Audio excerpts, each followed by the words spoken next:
Hey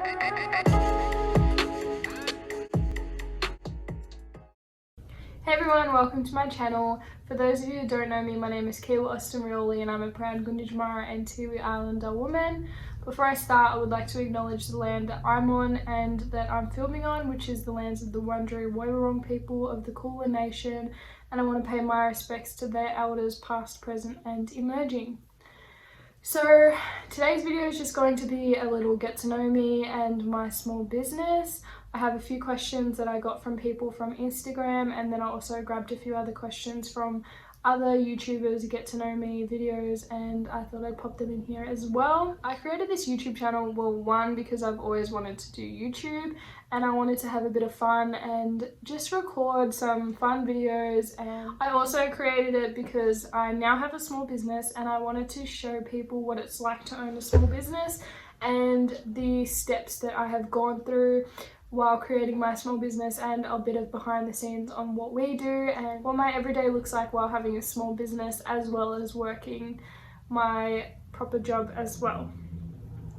So I also wanted to show other young people, and especially young Aboriginal people, that it is possible to create your own small business and to run it, and it can just come from a small idea. My small business came from just a small idea and a little conversation with family saying how much I love stickers and cards and all that kind of stuff. So that's where my inspiration came from, but I'll touch on that later on in the video as well. But yeah, so my small business is Sweetwater Art, which Sweetwater is the meaning of my first name, Kiwa. Yeah, so we're just a small printing company. So I print stickers. I design and print my own stickers, but I also have the option for other companies to be able to print their logos or whatever they want to print through me if they were looking for an Aboriginal owned printing company. I also sell cards that can be used for any kinds of occasion, and I do special ones for like Father's Day, and I'm going to be doing Christmas cards as well eventually. And all of the designs on the cards are all mine, and I print them all out in the office, so everything's done by me, from the designing of the card to printing to packaging, and then I send it off in the Australia Post. So it's all done by me. There's no middleman in my whole process of designing the stickers to printing them to getting to the customer. So my whole business is all through me, and it's all done in this office space. I also do bookmarks, and once again I also design all the bookmark styles on there, and then I print them and laminate them and cut them all up and all that kind of stuff. I'll touch on more and answer some questions of my small business later, but I will do some personal questions first that I got from people from Instagram, and as I said earlier, from other YouTube videos as well. So I've just written them down on this book, and the first question is, what is your middle name? My middle name is Tia, which means earth, so altogether my name means Sweetwater Earth. So the second question is, where did you grow up? I grew up in Melbourne, but I also grew up and spent a lot of time in Darwin, but Melbourne is my hometown, and I am thinking of moving to Darwin hopefully next year, at the start or mid of next year. What's your favourite colour? My favourite colour is red. Next question is, do you have siblings? I have one little brother. His name is Dylan, and he's 9 years old, and I will get him on my YouTube channel when we make a video together. So if anyone has any ideas of what kind of videos you want to see Dylan and I do, I would be more than happy to have him on my channel, because he wants to do YouTube as well, and I think he's going to start doing it as well. So keep an eye out for that. Next question, have you ever travelled outside of Australia? Yes, the first place I went to was Bali when I was 14, and then I went to China on a school trip when I was 16, and when I was 18 I went to Thailand. Do you have a tattoo?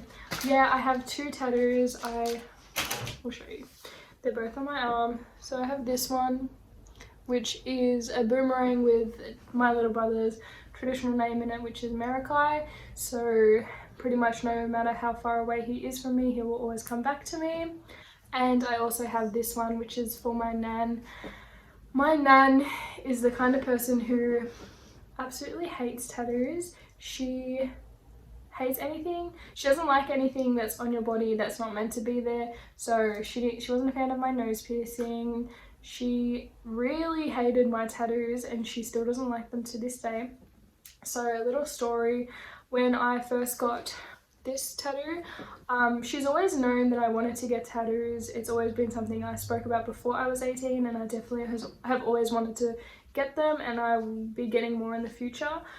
But when I got this one, my plan wasn't to tell her anytime soon, and it was a few days later or a week after I had gotten it, and my older cousin Tyson, and by the way, my mum is the only other person in our little family that has tattoos, but my older cousins and my uncle don't have tattoos or piercings, anything like that, so my mum and I are the ones who have to break the little rules. Anyway, we were at the footy one day and Nan was there with myself and Tyson says to me, "Have you showed Nan yet?"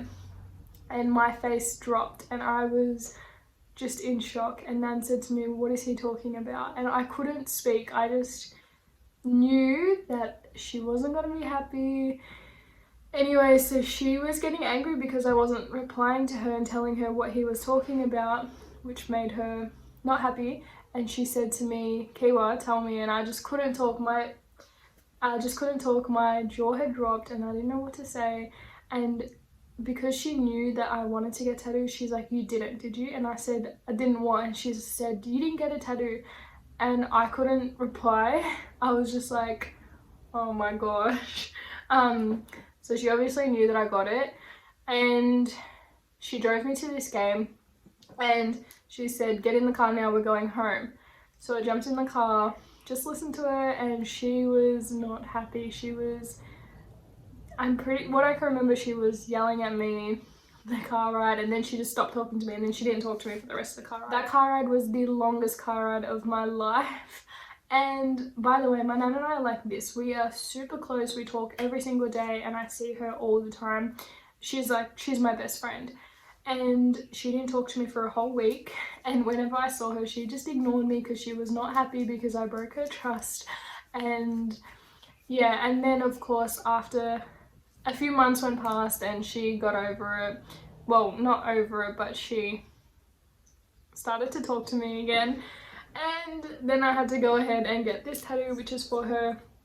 So it's a sunflower that says "My Sunshine" in it, and that's because we used to, when I was younger, we used to have this sunflower toy that used to sing "My Sunshine" to us, and that was our thing, so that's why I got that for her. And I told her that I got that tattoo for her and she didn't want to see it, and I've had it for months and she still hasn't seen it, and she really does not want to see it at all. So that's my little story about my tattoos.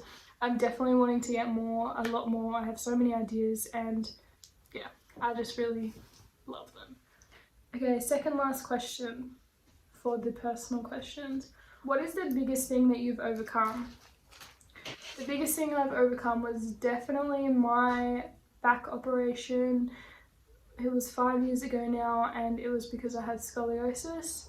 I'll tell a story about it, and it's kind of a long story, so if you don't want to hear about it, skip past, but I'll tell the story about when I found out, so the recovery and all that stuff. So back in 2014, I was 13 years old at this stage, and at the start of the year I found out that I had scoliosis.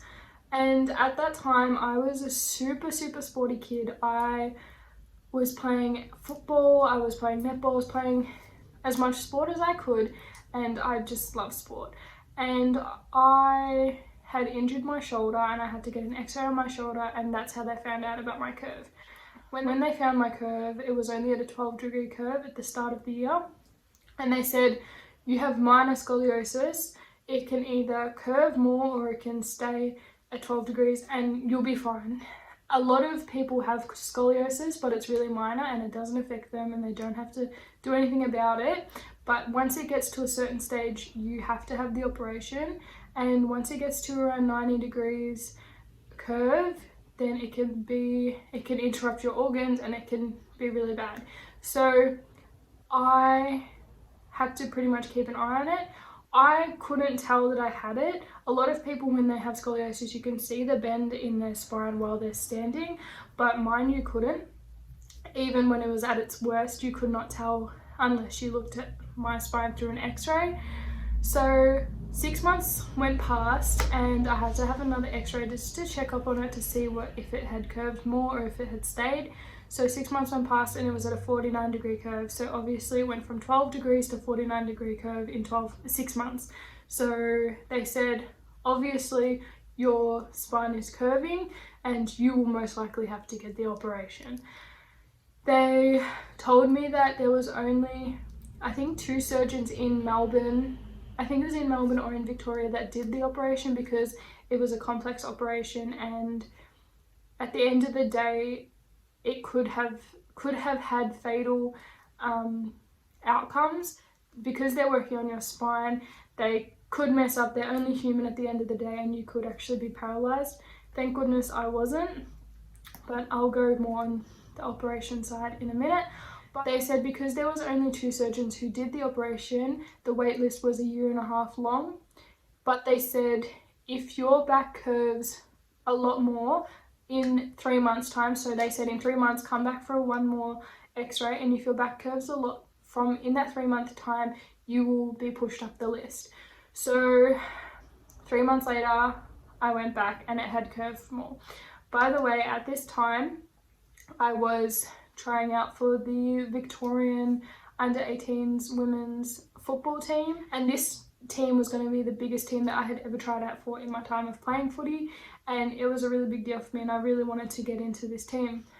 There was 3 or 4 stages that you had to go through to get into the footy team. So I had gone through the 2 stages and passed, and just after my last x-ray I was going to go into the 3rd stage, and that would determine whether or not I made it into that Victorian team. So I went to the 3rd x-ray and they said it was at a 61-degree curve. So it curved 12 degrees in 3 months, which they said that was pretty rapid for your spine to be curving. By the way, if you were to look at me back then in bikinis, you would not be able to tell that I had scoliosis at all, not even minor, and that was when it was at a 61-degree curve, which is a big curve. I'll post a photo in a little bit of what it was before and after the operation, but I'll put it on the screen after I talk about the operation. So they said you have to 100% get the operation and we'll push you up the list. The doctors went through with me what having the operation meant and what changes it would have on my life, and they told me the sports that I can and can't play, and footy was one of the sports that I couldn't play. And as a young person whose goal it was to play in women's AFL when it came, because I knew it was going to come, it shattered me. I was heartbroken and I had lost all motivation to even try out for this team, even though I knew that I would probably be able to play in there before the operation and that would have been the last time I played. But as a 13-year-old and processing all this stuff, I was broken. So the morning came of the last tryouts and Mum woke me up and I was like, I don't want to go, like I'm not going. And my mum was like, you're going. And I was, nah, I'm not getting out of bed, nah. But my mum, being the stubborn Aboriginal mother she is, she forced me out of the bed and forced me to get dressed, and I went to the tryouts. So I went to the tryouts and I had made it through. So I made it in the team. I was the youngest in the team. I was 13 years old in the under-18s team, and I knew that this was going to be the last time I could ever play footy. Then we also got a call that in January I was going to have my operation and I was going to be playing in the Victorian team in September. So September came and we flew to Queensland and we played against all the other states. And while we were in Queensland, I think it was halfway through the week that we were there, the day that we were going to play against NT, which is my second home, was actually my birthday and I was turning 14 years old. And I was so excited that we were going to be playing against NT, even though I knew we were going to get flogged. I was just super excited because I knew a couple of girls on the team, and like I said, NT is where half of my family is, so it was really special. So I remember on that day we were all sitting there getting ready to play the game, and the coach says, we have something special, it's Kiwa's birthday. And I was thinking, oh cute, like they got me, I don't know, flowers or a card or something. And I looked and my dad came around the corner, and I knew that it was going to be the last time he ever watched me play footy. The last time I ever played footy was that week. So I just bawled out crying. I was so emotional because I knew that, like I said, this was going to be the last time I could ever play footy, and he was there to watch me on my birthday when I played against NT. It was kind of all crazy and surreal. We did get flogged that day. NT is just, they're just guns. But that week was the last week I ever played footy. And then 2015, January came, and the morning of my operation I had to be in the hospital at 7 a.m. and they did all tests and stuff before my operation, and I got ready, and I just remember I was freaking out because of the needle to put me to sleep. I did not care about the operation process. I was just scared for the needle to put me to sleep because I was really bad with needles at that stage. And I was freaking out to my dad. I was like, Dad, not like freaking out. And just a little warning, I'm going to just talk about what they did in my operation, and I don't know how much detail I'm going to go into. So if you don't like that kind of stuff, if you don't like talking about operations and icky stuff, just skip forward a little bit and then you can hear the rest of the story without hearing that section. Pretty much I had to be put to sleep, obviously, and they had to get into my back, cut my back open, and they had to straighten up my curve, which was severe curve, and put 2 titanium rods either side of the spine and 17 screws and pins throughout the spine along it so it holds its place and stays straight. And those screws and pins are going to stay in my spine for the rest of my life. I never get them taken out. I'll put a photo of the before and after of my operation up on the screen. It was pretty full on. You can see that my curve was pretty severe, and that's what it looks like now, and that's what it's going to look like for the rest of my life. After the operation, when I woke up, what I remembered was the first thing I thought was that I was laying on a metal slate or something, just metal, and I was so uncomfortable. And I was just saying, I was also off with the fairies because of all the painkillers and that they give you, but I was saying, why am I on like something metal? Like, I'm so uncomfortable. And then I kept asking my dad, can I play footy again? When can I play footy? That was my first questions. It was a 6-hour operation, and I just couldn't imagine how long that 6 hours was for my parents and my grandparents and people waiting to hear how it went. The recovery, I was in the hospital for 5 days. Ideally going to be there for 7, but my recovery was really quick and I was only there for 5. The first day I didn't do much at all. The second day I sat up in bed. That's all I did.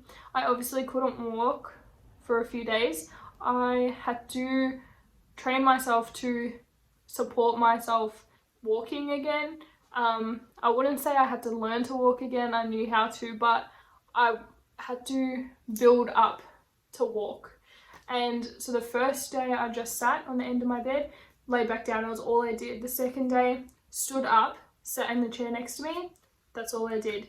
And then I think the third day I took a couple of steps. That's it. And then the fourth day I walked a little bit around my room. And then I think it was the 4th or 5th day I was walking down the hallway. And then I finally could eat something, and I took a bite of toast, and that was all I ate. And the one time I cried was when my dad had to leave and he had to go back to Darwin because he was living in Darwin. And that was the only time I really cried after my operation. So I was in bed pretty much for 3 months. I barely got out of bed, only to walk around the house, but that's all. I didn't go to school for those 3 months, obviously.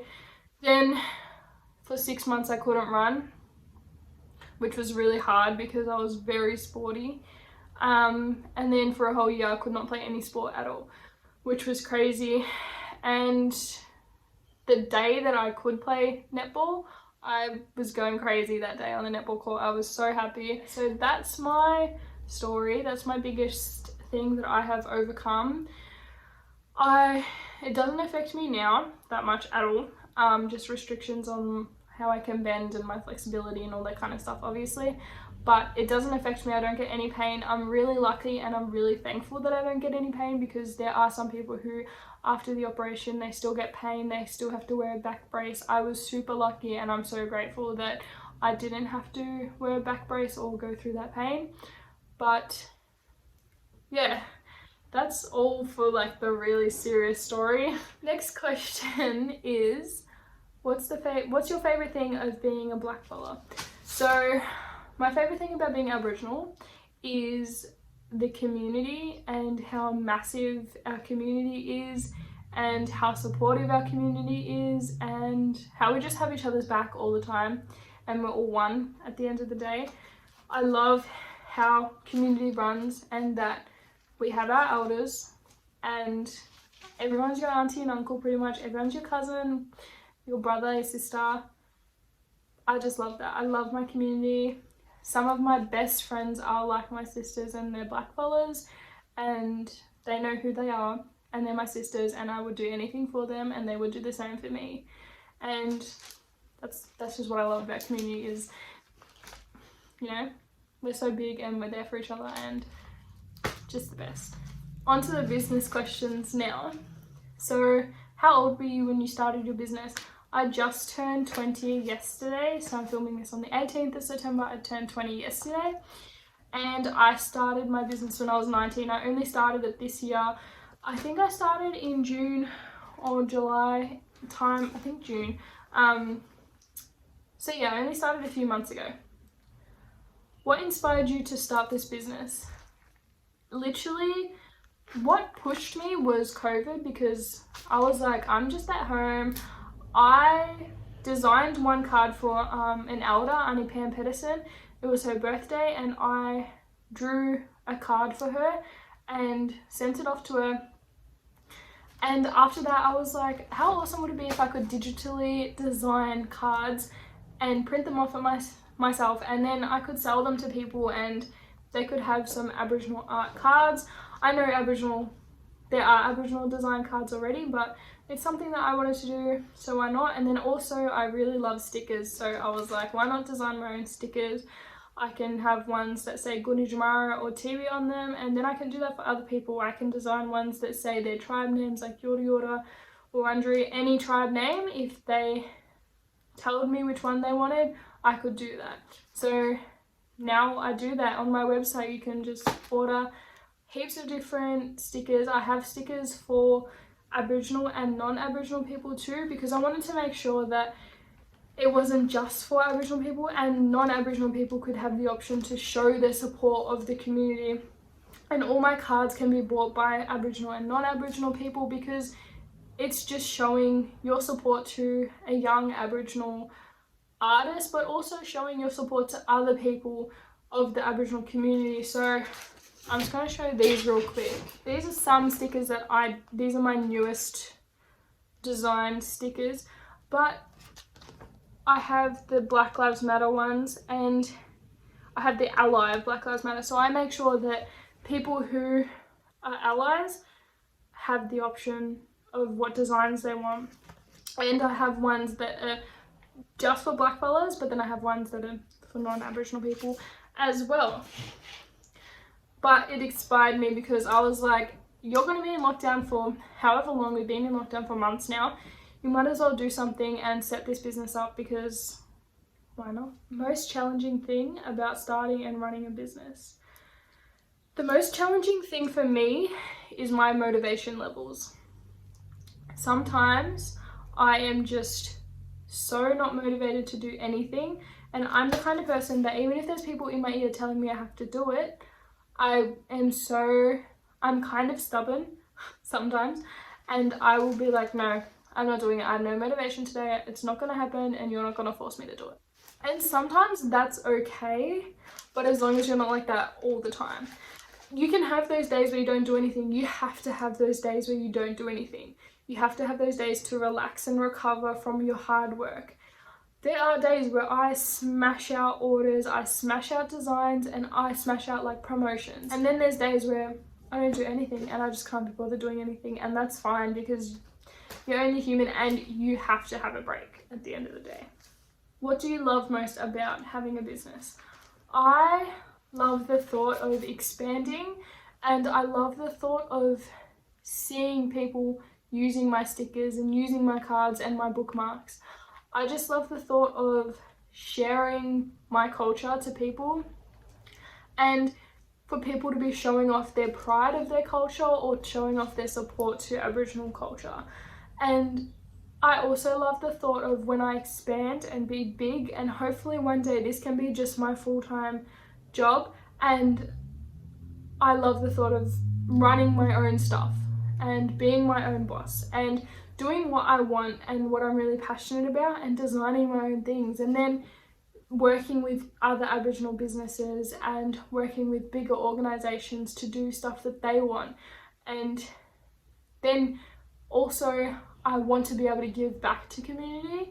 So my plan is obviously after COVID's over and once I get more money and supplies and all that kind of stuff, I am going to be doing sessions with young people, with other young people, and showing them how to create their stuff, how to design their stickers, and showing the process of designing it and then printing it and making sure it's right and getting the measurements and all that kind of stuff right. I want to do sessions with young people and show them how to design their stickers and then print off their stickers, and they can walk away with something that they've designed and we've printed for them, and they've done that.